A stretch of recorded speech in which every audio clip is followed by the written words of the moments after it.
My name is Gus Jones. Today is November 10th, 2023. This is my persuasive speech, and my topic is why college athletes should not be paid.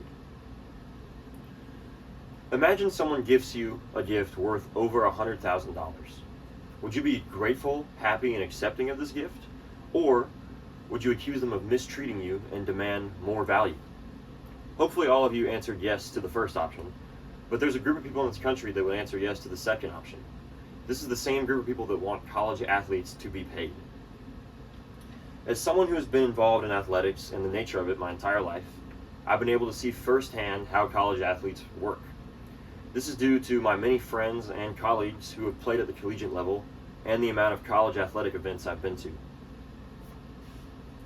This topic of paying college athletes concerns all of you.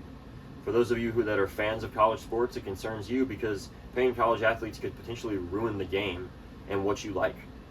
And for those of you who aren't college fans and fans of the sport, it concerns you because this involves your money and your tax-paying dollars. In my opinion, I do not think that college athletes should be paid. College athletes should not be paid because it will ruin college sports, increase taxes, and because they are already paid indirectly. Firstly, paying them will ruin the sports. This is due to the fact that larger schools have better facilities, better programs, and more money in general. This means that they'll be able to pay their players more money.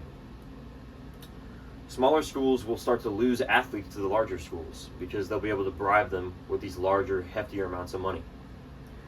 Cody McDavis of the New York Times stated, a recent NCAA study determined that only about 20 of the 1,000 or so college sports programs in the nation were profitable. What is going to happen when the competition to offer students money is supercharged? So as you can see, it's already hard to profit in college athletics. Only 20 of about 1,000 schools profit. This will lead to smaller schools becoming irrelevant and dismantled. The larger schools will take over with their money. The smaller schools will just lose and lose and lose until their programs fall apart. Their loyal fans will have nothing to pull for, and their program's history will disappear in a second. In an article from Masconomet Regional School District, Kyle Troll writes, many colleges wouldn't have the money to pay all of their players. This would result in them having to make budgeting decisions and maybe cut minor sports out of extracurricular activities. Imagine working hard for 4 years in high school at a smaller level sport, and you earn a college scholarship just for your sport to be cut so they can pay the larger sport athletes. This is not fair to the students at all. The second issue here is that it would lead to financial issues in the NCAA itself. This includes players holding out. This would mean players that do not feel they are being paid enough will hold out of games and will hold out of practice until they become paid more. This will also decrease the value of the NFL. The National Football League pays its professional players' salary, and if players in college are already being paid hefty amounts, they won't view the NFL as good as it actually is.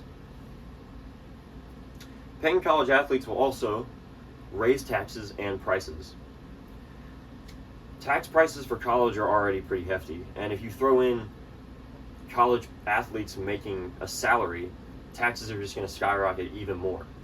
Along with this, prices for actual college athletics are going to bump up as well. This includes tickets and merchandise. So fans of the sports are going to be fed up with the larger ticket pricing, with the more expensive merchandise pricing, and they might just altogether stop going to games, stop buying merchandise, and this will end up ruining college sports in another way. The final reason as to why college athletes should not be paid is because they are already paid and rewarded in a different way. Athletic scholarships usually cover or significantly lower the cost of tuition. In an article on debt.org, Bill Fay writes, the average athletic scholarship for all sports in Division I is approximately $14,270 a year for men and $15,162 a year for women. He then says D1 and D2 schools provided more than $3 billion in athletic scholarships in 2017 to just over 175,000 athletes. If you work hard and excel at your sport in high school, you will be paid to just go to school, to get a free education. and that's already worth so much. But that's not all that college athletes are given.